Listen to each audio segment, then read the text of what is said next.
All right, what's happening, everybody? Meteorologist Derek Beasley here with the Maryland Weather Network with a look at your forecast for the rest of the week, and really not much to talk about. After the rain that we had today and the storms yesterday on Monday, looks like things are going to get a little bit quieter here for the middle part of the week, but we have more rain chances coming later in the week. Also, we have to talk about heat building as we get closer to the 4th of July. Last bit of the rain is this 10 o'clock hour now starting to leave the state. You can see a few lingering showers near the coast and at the beaches, but overall drying out across our area. Skies overnight tonight mostly clear.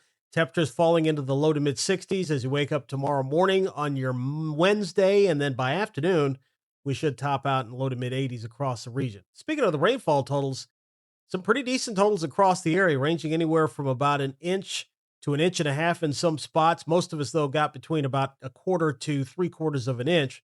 There were some areas, though, over in Worcester County that got insane amounts of rain, particularly over and around the Ocean City area where we saw upwards of about 4 inches. You see Astig picking up about 3.5 inches. Ocean Pines down towards Snow Hill. Ocean City itself, though, picking up almost 4.5 inches of rainfall with some of those heavier showers and storms that did move through that area.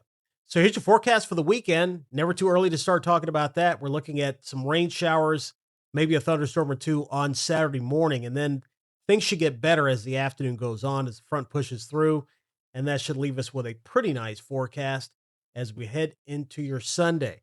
Now, what you're looking at here is the upper level heights. These are your 500 millibar heights. It's about 18,000 feet. The areas of blue showing lower heights than normal, and that's kind of why we had the cooler and cloudy weather across the region on Tuesday with the showers and storms.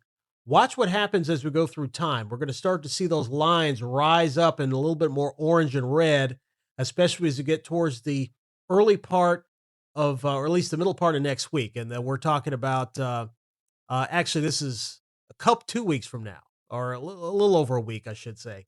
And towards the middle of next week, we're going to start to see the heights increase across parts of the mid-Atlantic and the Northeast. Big blob, we call that a big heat dome, and that's going to be building through the midsection of the country.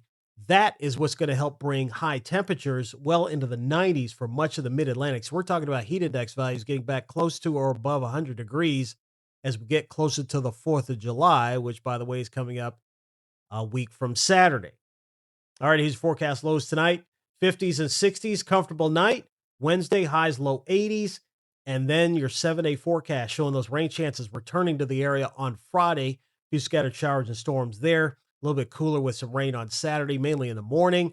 And then Sunday looks dry with there is that hot weather making its return to the region here by the middle of next week. Tuesday, 95 degrees with a mixture of cloud and sunshine. And that may not be crazy there. You see that overnight low of around 81. That's totally not out of the question. We could see low temperatures only dropping into the mid to upper 70s to around 80 by that time next week. Always the case with some of those heat domes that happen to build over the region. It's very difficult to cool things off at night. More on that to come later, though. I'm meteorologist Derek Beasley with the Maryland Weather Network with a look at your forecast throughout the week. Be sure to always get all of your latest weather information for the state of Maryland on mdweathernetwork.com. Lots of stuff for you to check out there. Have a good one.